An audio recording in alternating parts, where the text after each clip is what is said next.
साथियों नमस्कार। स्वागत है आप सबका आपके अपने यूट्यूब चैनल केकड़ी पाठशाला में। साथियों आज अपन पढ़ने वाले हैं और वो है राजस्थान का भूगोल। राजस्थान का भूगोल ऐसा विषय है जो सभी प्रतियोगी परीक्षाओं में महत्वपूर्ण होता है। साथियों आप लोगों ने देखा कि रीट की जो परीक्षा हुई थी अभी थोड़े दिनों पहले, उसमें परीक्षा का पेपर इतना कठिन नहीं था, मगर परीक्षा के पेपर का जो पैटर्न था वो बदला हुआ था। तो अपन सब अब जो पढ़ने वाले हैं वो उसी बदले हुए पैटर्न के आधार पर अपनी अपनी कक्षाएं शुरू कर रहे हैं। और उनमें से आज अपना पहला टॉपिक रहेगा और वो टॉपिक रहेगा जिसका नाम है राजस्थान का सामान्य परिचय। साथियों मैं राजस्थान के परिचय की शुरुआत करूं उससे पहले आप सब लोगों से अनुरोध करूंगा कि आप केकड़ी पाठशाला के इस ऑनलाइन प्लेटफॉर्म व यूट्यूब चैनल को ज्यादा से ज्यादा सब्सक्राइब करें, अपने साथियों के साथ शेयर करें और अपने साथियों से भी कहें कि वो भी चैनल को सब्सक्राइब करें, ताकि आप लोगों को ऐसी ही महत्वपूर्ण क्लासें रेगुलर प्राप्त हो सके। साथियों आज अपन शुरुआत करने वाले हैं और वो है राजस्थान का सामान्य परिचय। बात करें राजस्थान के सामान्य परिचय की, तो कहा ऐसा जाता है कि राजस्थान के सामान्य परिचय में अपने को क्या क्या पढ़ना होता है। सबसे पहले अपने को पढ़ना होता है नामकरण। नामकरण के बाद में अपने को पढ़ना होता है राजस्थान की स्थिति विस्तार। स्थिति विस्तार के बाद में अपने को पढ़ना होता है राजस्थान के प्रमुख जिले व उनका क्रम। फिर इसके बाद में अपन पढ़ने वाले हैं क्षेत्रफल व राजस्थान की सीमाएं। राजस्थान की सीमाओं में कौन कौन सी सीमाएं आती हैं। अंतर्राष्ट्रीय सीमा आती है, अंतर्राज्यीय सीमा आती है। अंतर्राष्ट्रीय सीमा किस देश के साथ लगी हुई है और अंतर राज्य सीमा कौन कौन से राज्यों के साथ लगी हुई है, ये सब अपन देखने वाले हैं। इसी के साथ साथ राजस्थान की और कुछ अन्य जो विशेषताएं हैं जो कहीं न कहीं नामकरण से या राजस्थान के सामान्य परिचय से जुड़ी हुई है, उन सबको अपन आज देखने वाले हैं। बात करते हैं साथियों सबसे पहले नामकरण की। नामकरण की बात करें तो नामकरण के बारे में अपन देखते हैं कि राजस्थान का जो नाम है वो प्राचीन समय में क्या था, फिर बदलते हुए समय के साथ साथ राजस्थान का नाम कैसे बदलता गया और वर्तमान का जो राजस्थान नाम है वो कैसे आया, इन सबको देखने वाले हैं। बात करें नामकरण की तो सबसे पहले अपन देखते हैं ऐतिहासिक साक्ष्य के रूप में। किसके रूप में देखते साथियों? देखते हैं ऐतिहासिक साक्ष्य के रूप में। किसके रूप में? ऐतिहासिक साक्ष्य के रूप में देखते हैं। और बात करें साथियों ऐतिहासिक साक्ष्य के रूप में, तो सबसे पहले बात आती है कि साहब राजस्थान जो भूभाग के रूप में था वो बहुत प्राचीन समय से है। प्राचीन समय यानी कि पृथ्वी की उत्पत्ति के समय से है। मगर पृथ्वी की उत्पत्ति के समय से तो है, मगर अपन देखते हैं कि जब राजस्थान में सभ्यताओं का दौर चला तो सबसे पहले और सबसे शुरुआत में पनपने वाली सभ्यता थी और वो थी अपनी कौन सी? वैदिक सभ्यता या वैदिक काल। कौन सा काल था साथियों? वैदिक काल। अब बात करते हैं कि साहब वैदिक काल में राजस्थान का नाम क्या था। तो कहा जाता है कि साहब वैदिक काल में राजस्थान को किस नाम से जाना जाता है। तो वैदिक काल में राजस्थान को ब्रह्मवर्त के नाम से जाना जाता है। किस नाम से जाना जाता है साथियों? ब्रह्मवर्त के नाम से जाना जाता है। यानी वैदिक काल में राजस्थान को किस नाम से जाना जाता है? ब्रह्मवर्त के नाम से जाना जाता है।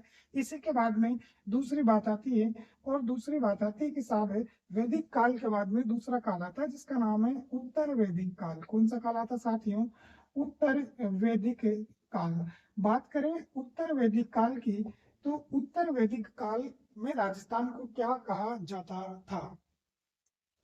तो उत्तर वैदिक काल का ही एक दूसरा नाम होता है जिसे कहा जाता है रामायण काल। क्या कहा जाता है साथियों? रामायण काल। रामायण काल का मतलब है कि यह वह समय जिस समय में रामायण की रचना हुई। और अपन जानते हैं कि रामायण की रचना करने वाले कौन थे? महर्षि वाल्मीकि जी थे।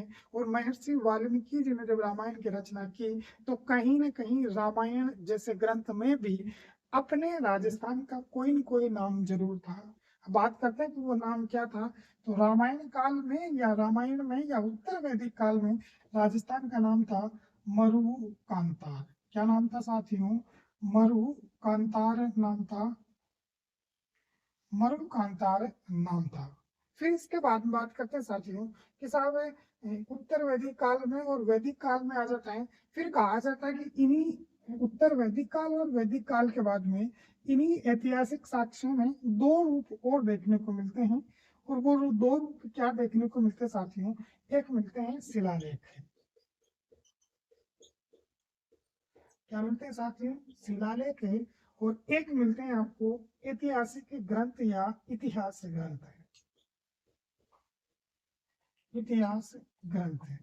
बात करते हैं साथियों कि कौन से शिलालेख में राजस्थान के नाम की जानकारी मिलती है और कौन से शिलालेख में राजस्थान की जानकारी मिलती है और कौन से इतिहास ग्रंथ में राजस्थान की जानकारी मिलती है। तो इसके बारे में अपन देखते हैं। तो सबसे पहले अपन किसको देखते हैं साथियों? शिलालेख के बारे में देखते हैं। बात करते हैं शिलालेखों की। तो सबसे पहली बात करते हैं और पहली बात करते हैं तो एक शिलालेख है जिसका नाम है घोसुंडी शिलालेख है। कौन सा शिलालेख साथियों? घोसुंडी शिलालेख। बात करते हैं तो साथियों घोसुंडी शिलालेख है। इस घोसुंडी शिलालेख में भी अपने को राजस्थान की जानकारी मिलती है। पर बात करते हैं कि ये घोसुंडी शिलालेख है कहाँ? तो ये है साहब चित्तौड़गढ़ में। कहाँ है साथियों? चित्तौड़गढ़ में। हाँ ये शिलालेख चित्तौड़गढ़ में है। और उसके बाद में दूसरे शिलालेख की बात करें तो साथियों जो दूसरा शिलालेख है वो है बसंतगढ़ शिलालेख। कौन सा शिलालेख है? बसंतगढ़ शिलालेख। और ये बसंतगढ़ शिलालेख अपने को कहाँ देखने को मिलता है? सिरोही में। कहाँ देखने को मिलता है साथियों? सिरोही में देखने को मिलता है। तो यानी कि गोसुंडी शिलालेख व बसंतगढ़ शिलालेख में भी अपने को राजस्थान के नामकरण की जानकारी मिलती है। अब बात करते हैं कि साथियों की इन दोनों शिलालेखों में से जो आपका बसंतगढ़ शिलालेख है, इस शिलालेख में राजस्थान का नाम है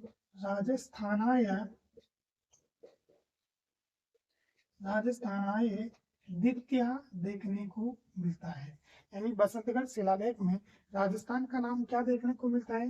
राजस्थानाय द्वितीय देखने को मिलता है। अब बात करें साथियों कि बसंतगढ़ शिलालेख कहाँ है? तो सिरोही में है। और सिरोही में कहाँ है? तो सिरोही में बसंतगढ़ दुर्ग में स्थित है खीमल माता के मंदिर में बसंतगढ़ शिलालेख लगा हुआ है। और इसी बसंतगढ़ शिलालेख में अपने राजस्थान के लिए जो शब्द दिया गया है वो शब्द है साथियों, वो क्या है? राजस्थान आया द्वितीय। बात करें साथियों इस बसंतगढ़ शिलालेख की तो बसंतगढ़ शिलालेख का जो लिखवाया गया था वो वर्मलात नामक एक जो शासक था उसके द्वारा इस शिलालेख की क्या करवाई गई थी? रचना करवाई गई थी। और इस शिलालेख में भी कहीं न कहीं अपने राजस्थान के लिए एक शब्द दिया गया था और वो शब्द दिया था राजस्थानाया द्वितीय। अब बात करें साथियों ये तो आपके शिलालेख हो गए। अब बात करते हैं अपने किसकी? इतिहास ग्रंथों की। बात करें कि कौन कौन से इतिहास ग्रंथ हैं जिसमें अपने को राजस्थान की जानकारी सबसे पहले देखने को मिली। और बात करते हैं इतिहास ग्रंथ की तो सबसे पहला इतिहास ग्रंथ आपके सामने आता है और उस इतिहास ग्रंथ का नाम है नैनसी ख्यात। नैन्सी ख्यात। बात करते हैं साथियों नैन्सी ख्यात की। तो नैन्सी ख्यात है। इस नैन्सी ख्यात के जो रचनाकार है वो कौन है साथियों? उनका नाम है मुहणोत नैन्सी। मुहणोत नैन्सी। क्या नाम है? मुहणोत नैन्सी। और बात करें कि साहब मुहम्मद जो नैन्सी साहब है इन मुहम्मद नैन्सी ने अपने इस इतिहास ग्रंथ की रचना 1665 ईस्वी में की। कब की साथियों? 1665 ईस्वी में। इसके साथ साथियों आपको दूसरा जो ग्रंथ देखने को मिलता है उस दूसरे ग्रंथ का नाम है और उस दूसरे ग्रंथ का नाम है साथियों और वो है आपके सामने राज रूपक। राज रूपक। बात करते हैं राज रूपक की। तो राज रूपक ग्रंथ की जो रचना की गई ये 1731 ईस्वी में की गई। कब की गई साथियों? 1731 ईस्वी में इस ग्रंथ की रचना की गई थी और इस ग्रंथ के जो रचनाकार थे वो कौन थे? वीरवान। क्या नाम था साथियों? वीरवान। और कहते हैं कि इन दोनों ही ग्रंथों में आपको क्या देखने को मिलता है? इन दोनों ही ग्रंथों में आपको राजस्थान के नामकरण की जानकारी मिलती है। तो साथियों ये तो थे आपके पास कौन से साक्ष्य? ऐतिहासिक साक्ष्य, यानी राजस्थान के नामकरण के ऐतिहासिक साक्ष्य। ऐतिहासिक साक्ष्यों की बात करें तो सबसे पहले अपने पास में क्या थे? अपने पास में वैदिक काल था और वैदिक काल में अपने को क्या देखने को मिला? वैदिक काल में राजस्थान को ब्रह्मवर्त कहा गया। फिर उसके बाद में उत्तर वैदिक काल या रामायण काल की बात करें तो उत्तर वैदिक काल व रामायण काल में राजस्थान को मरुकांतार कहा गया। फिर इसके बाद में बात करते हैं कि साबीनी ऐतिहासिक साक्ष्यों में शिलालेखों की बात करें तो शिलालेखों की बात करें तो अपने पास में दो प्रकार के शिलालेख देखने को मिले थे। एक शिलालेख था जिसका नाम था गोसुंडी शिलालेख है और ये कहाँ मिलता है? चित्तौड़गढ़ में।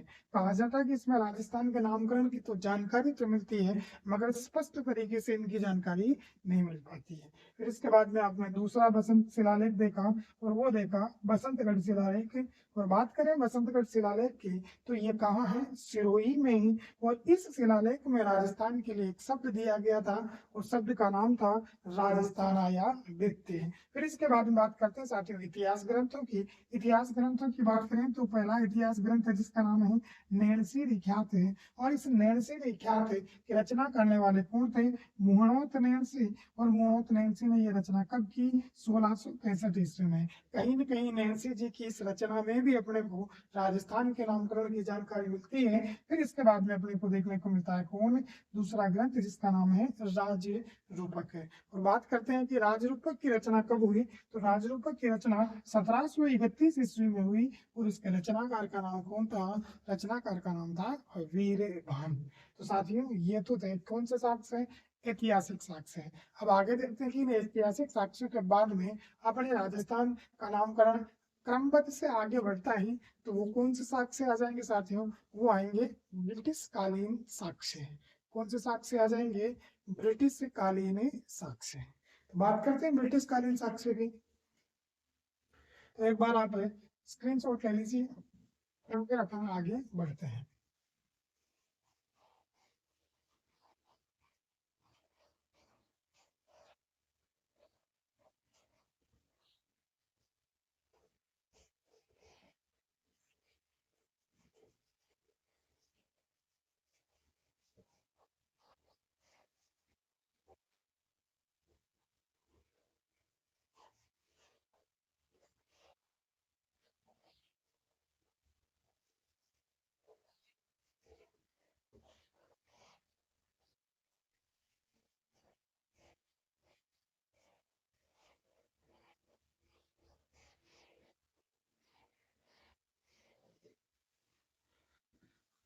जी हाँ साथियों अब अपन देखते हैं कौन से साक्ष्य। अपन देखते हैं ब्रिटिश कालीन साक्ष्य। बात करते हैं अपन किसकी? राजस्थान के नामकरण की। और राजस्थान के नामकरण में अपन देखने वाले हैं किसको? वो देखते हैं ब्रिटिश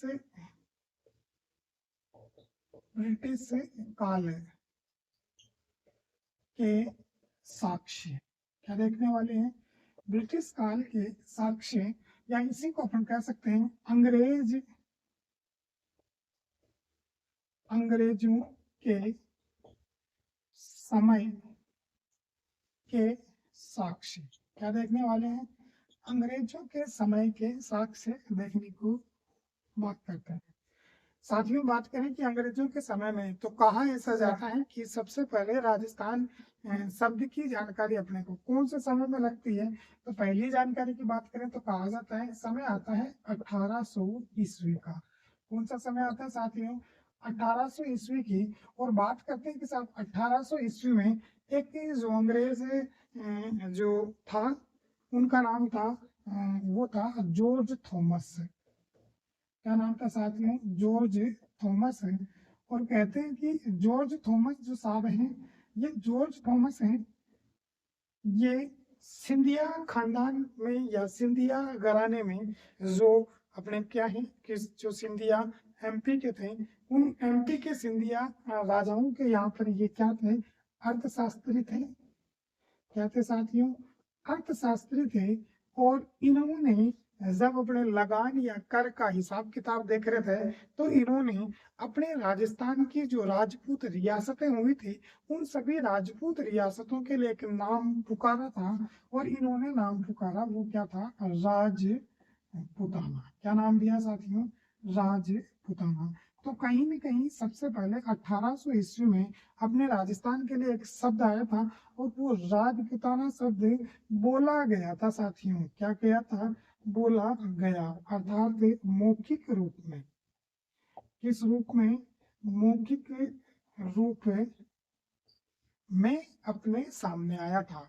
अब बात करते हैं साहब मौखिक रूप में जॉर्ज थॉमस के द्वारा 1800 ईस्वी में राजस्थान के लिए शब्द सामने आया, तो फिर इसी का लिखित रूप अपने पास कब आएगी। तो दूसरी बात करते हैं, और दूसरी बात करते हैं समय आता है 1805 ईस्वी का। कब का समय आता है साथियों, 1805 ईस्वी का। और बात करते हैं 1805 ईस्वी की, तो कहा जाता है कि जॉर्ज थॉमस का ही एक सहयोगी था, और उस सहयोगी का नाम था विलियम विलियम फ्रैंकलिन। क्या नाम था साथियों, विलियम फ्रैंकलिन। और बात करते हैं विलियम फ्रैंकलिन की, तो विलियम फ्रैंकलिन ने एक पुस्तक की रचना की। किसकी रचना की साथियों, एक पुस्तक की रचना की, यानी एक किताब की रचना की, और उस किताब का नाम था the military memorials of George Thomas. क्या नाम था, the military memorials, the military memorials of George Thomas. The military memorials of George Thomas है, और the military memorials of George Thomas जो ये पुस्तक है, इस पुस्तक में पहली बार है इन्होंने क्या किया साहब, राजपुताना शब्द लिखा। तो यानी कि विलियम फ्रैंकलिन ने पहली बार राजपुताना शब्द लिखा। और साथ ही राजपुताना शब्द लिखा तो कब लिखा, 1805 ईस्वी में लिखा। और किसने लिखा, विलियम फ्रैंकलिन ने लिखा। किस पुस्तक में लिखा, तो पुस्तक का नाम है the military memorials of George Thomas. इस प्रकार अपने को 1805 ईस्वी के आसपास राजपुताना शब्द लिखित रूप में मिल गया। अब बात करते हैं कि ये तो राजपुताना शब्द मिला, अभी राजस्थान कहाँ से आएगा, तो देखते हैं आगे की घटना। और आगे की घटना देखते हैं तो कहा ऐसा जाता है कि एक ऐसे व्यक्ति आते हैं जिनका नाम है कर्नल जेम्स टोड। कौन आते हैं साथियों, कर्नल जेम्स टोड। और बात करते हैं कि साहब कर्नल जेम्स टोड को ही राजस्थान के इतिहास का जनक है, राजस्थान के इतिहास का विश्व पितामह कहा जाता है। और कहा जाता है कि कर्नल जेम्स टोड ने ही पहली बार विधिवत रूप से राजस्थान शब्द का प्रयोग किया था। तो कैसे किया, एक बार आप इसका स्क्रीनशॉट लीजिए, फिर आगे देखते हैं।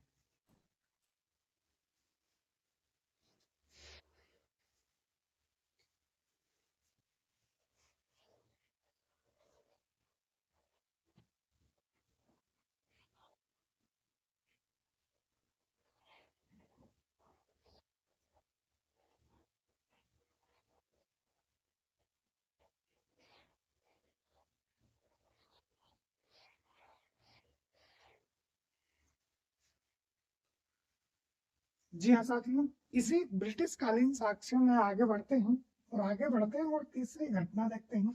और तीसरी घटना आती है, वो आती है 1829 ईस्वी की। कब की घटना आती है साथियों, 1829 ईस्वी की।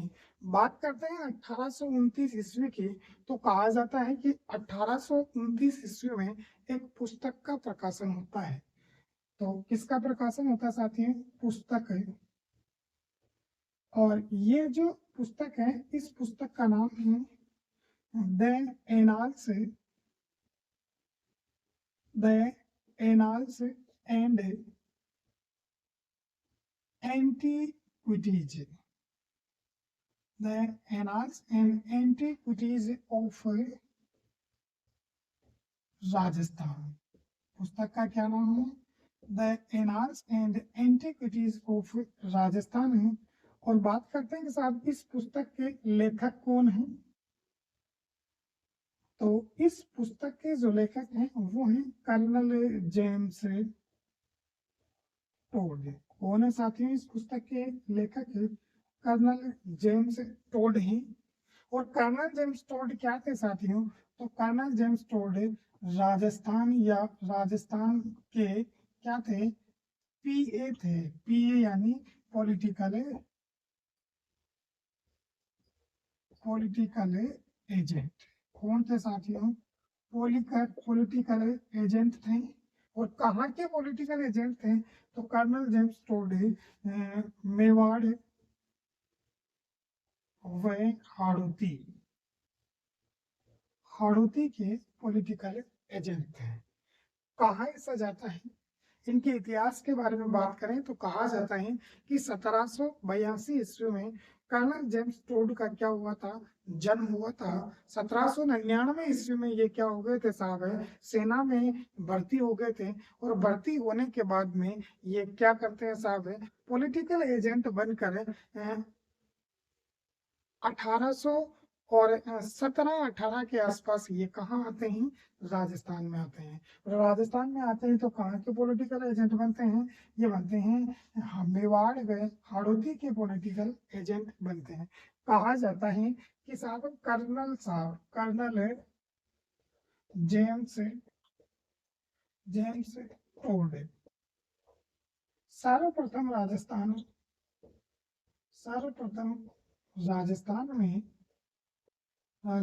में मांडलगढ़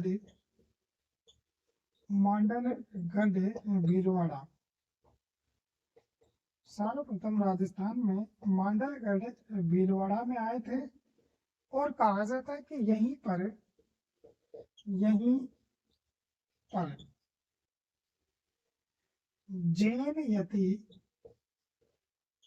यति ज्ञानचंद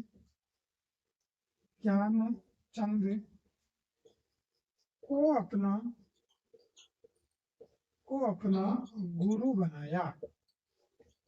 क्या बनाया? जैन यति ज्ञानचंद को अपना गुरु बनाया। किन्होंने? कर्नल जेम्स टोड ने। अब साथ में बात करें कर्नल जेम्स टोड की तो कहा जाता है कि कर्नल जेम्स टोड मूलतः लिंगटन शहर स्कॉटलैंड इंग्लैंड के रहने वाले थे। और ये भारत के में राजस्थान के पॉलिटिकल एजेंट बन के आए थे। और मेवाड़ और हाड़ौती के पॉलिटिकल एजेंट रहे। और ये सबसे पहले कहाँ आकर रहे थे? मांडलगढ़ भीलवाड़ा में आकर रहे थे।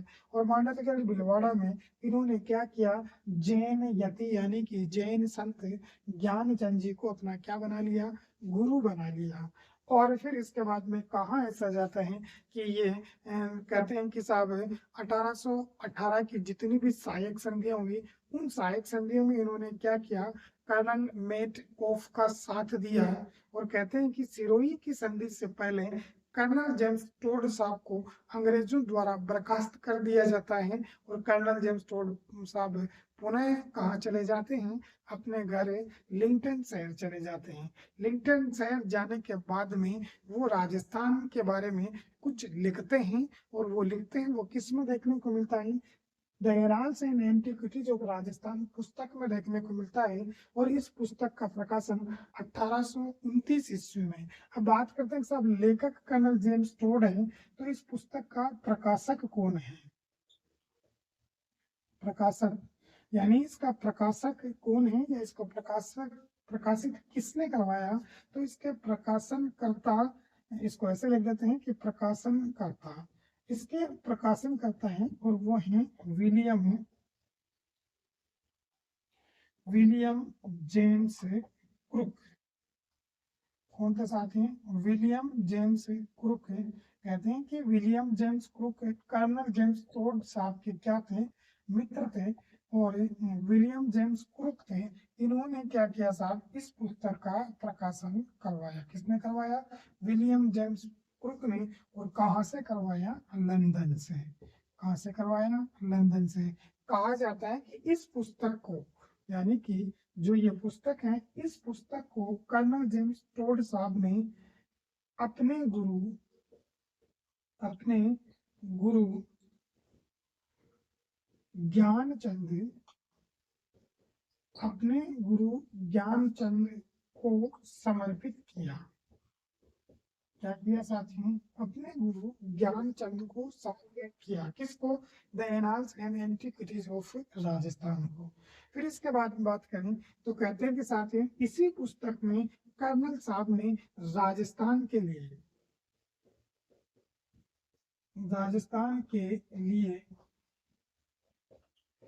दो नाम दिए। क्या दिए साथियों? दो नाम दिए।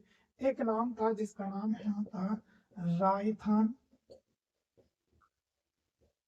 और दूसरा नाम दिया रजवाड़ा। क्या नाम दिया साथियों? रजवाड़ा। और कहते हैं कि दोनों ही नाम आपस में एक होकर क्या कहलाए? राजस्थान कहलाए। क्या कहलाए साथियों? राजस्थान कहलाए। तो कहते हैं कि साहब कर्नल जेम्स टोड साहब ने ही सर्वप्रथम विधिवत रूप से, या कहा जाता है कि सर्वप्रथम राजस्थान शब्द का प्रयोग किया था। अब बात करें साथियों की the annals and antiquities of Rajasthan जो पुस्तक है, इस पुस्तक का पुनः प्रकाशन हुआ। क्या हुआ साथियों? पुनः प्रकाशन। और ये पुनः प्रकाशन हुआ कब? 1831 ईस्वी में। कब हुआ? 1831 ईस्वी में। और पुनः प्रकाशन के समय नाम बदला। क्या बदला साथियों? नाम बदला। और नाम क्या रखा? The central western Rajput states of India. क्या नाम रखा? The central western Rajput states of India. क्या नाम रखा? The central western Rajput states of India. इसी के साथ साथ और जानकारी दे साथियों तो कहा जाता है कि साहब इसका हिंदी अनुवाद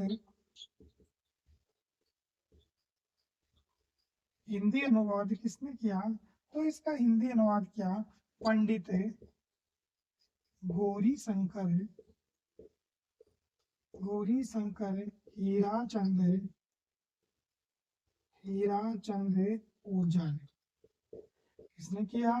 गौरी शंकर हीराचंद ओझा, यानी कि GH ओझा ने किया। किसने किया साथियों? GH ओझा ने इस पुस्तक का हिंदी अनुवाद किया। इस प्रकार अपने सामने क्या आ जाता है? राजस्थान नाम आ जाता है। अब इसके आगे देखते साथियों कि राजस्थान नाम ये कब आया? 1829 ईस्वी में आया। तो वर्तमान में राजस्थान कैसे आया और स्वतंत्रता के बाद राजस्थान की क्या स्थितियां रही वो भी अपन देखने वाले हैं। तो एक बार इसका स्क्रीनशॉट लीजिए, फिर अपन आगे देखते हैं।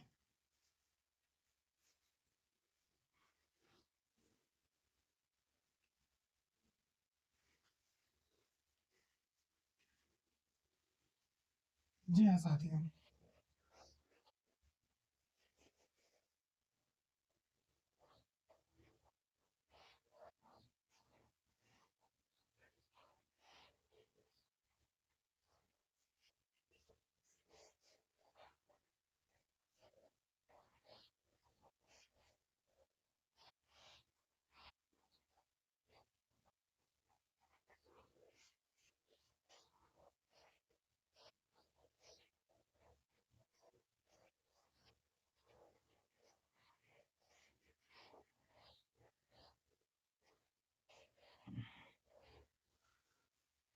तो जी हाँ साथियों, अब देखते हैं स्वतंत्रता के बाद राजस्थान का नामकरण।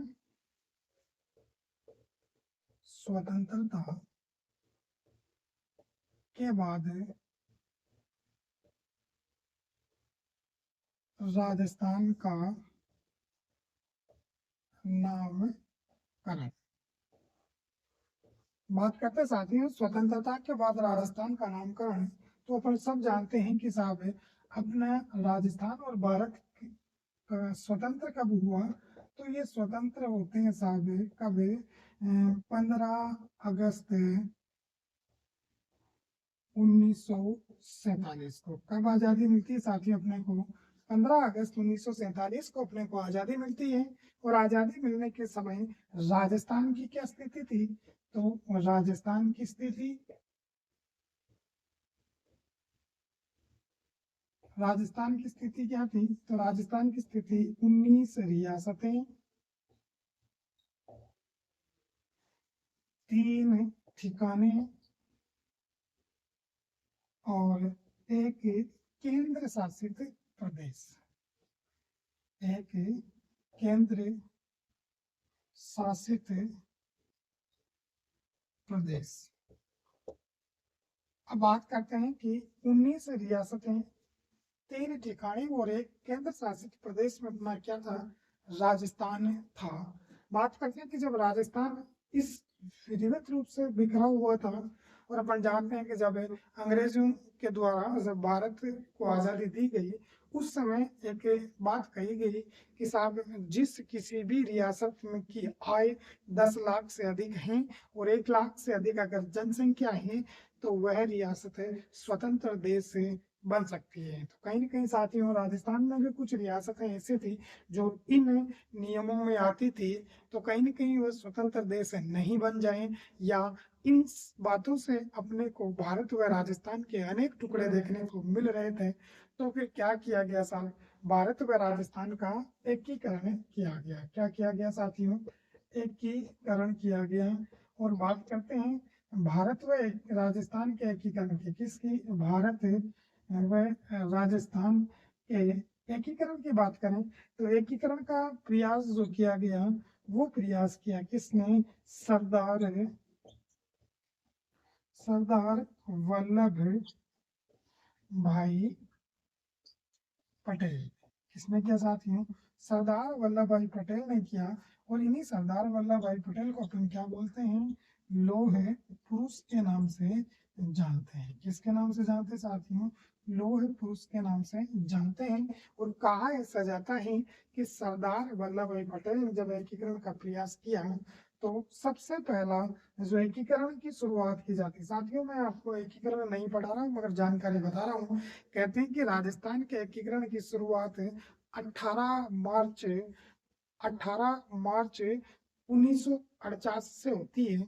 और कहा ऐसा जाता है कि 18 मार्च 1948 को क्या होता है साथियों कि 4 रियासतों को एक किया जाता है, और वो है साहब ABCD, यानी अलवर, भरतपुर, करौली व धौलपुर। और इनका नाम रखा जाता है मत्स्य संघ। क्या नाम रखा जाता है साथियों? मत्स्य संघ। तो यहाँ राजस्थान का नाम नहीं आता है। फिर इसके बाद में आता है एकीकरण का द्वितीय चरण। कौन सा चरण आता है साथियों?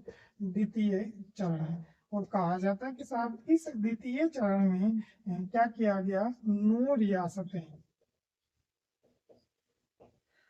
रियासतें प्लस एक ठिकाना मिलाया गया, एक ठिकाना मिलाया गया। और इस 9 रियासतें और एक ठिकाने को मिलाने के बाद में इस चरण में एक नाम रखा गया, वो था पूर्वी राजस्थान संघ। नाम क्या रखा? पूर्वी राजस्थान संघ। क्या नाम रखा? पूर्वी राजस्थान संघ नाम रखा। तो कहीं न कहीं राजस्थान शब्द सामने आया। फिर इसके बाद में कहते हैं साहब दूसरे चरण की बात करें, ये दूसरा चरण कब आया था? ये चरण आया था अपने पास में 25 मार्च 1949 में, यानी कि पहले चरण के 7 दिन बाद। कहते हैं कि इस चरण में नाम आया अपने पास पूर्वी राजस्थान संघ। फिर इसके बाद में कहते हैं कि साहब तीसरा चरण आया। तीसरे चरण में दूसरे चरण को क्या किया गया साहब?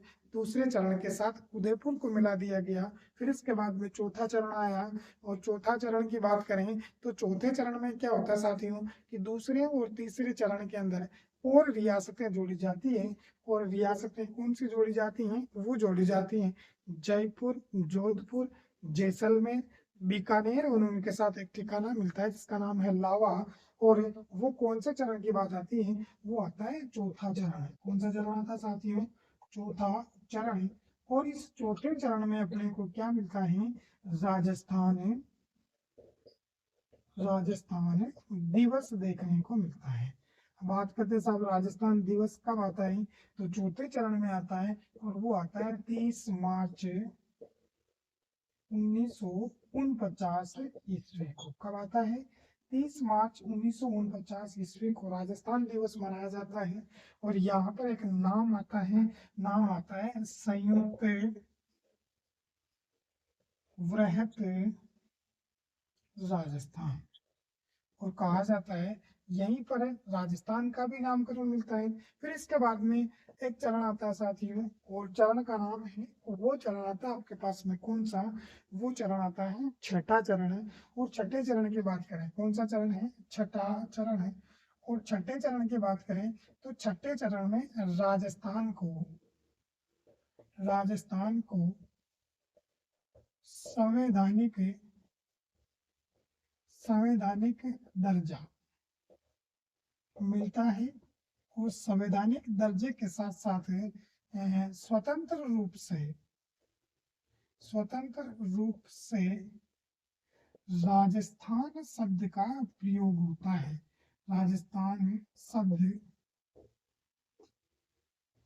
का प्रयोग संविधान में किया जाता है, संविधान में किया जाता है। इस प्रकार अपने को क्या देखने को मिलता है, छठे चरण में स्वतंत्र रूप से क्या आ जाता है, राजस्थान शब्द आ जाता है। और इसके बाद में लास्ट और अंतिम बात आती साथियों, वो आती है, मैं यही लिख देता हूँ नोट लगा के अंतिम बात को। और वो आती साहब 1 नवंबर, वो है 7वां चरण है। वो 7वां चरण कब आता है, वो आता है 1 नवंबर 1956। और उसी का नाम होता है वर्तमान राजस्थान। क्या नाम होता है साथियों, वर्तमान राजस्थान। और वर्तमान राजस्थान का जो क्षेत्रफल बनता है, और वो बनता है आपका क्या साथियों, क्षेत्रफल बनता है। और वो आपका क्षेत्रफल जो बनता है वो बनता है 3,42,239 वर्ग किलोमीटर, जो कहीं न कहीं वर्तमान में भी है। तो ये साथियों आपके पास में क्या आ गया, राजस्थान का नामकरण। आज की क्लास यही रखेंगे, पहली क्लास ज्यादा लंबी नहीं हो जाए, इसीलिए इसको इतना ही रखा गया है।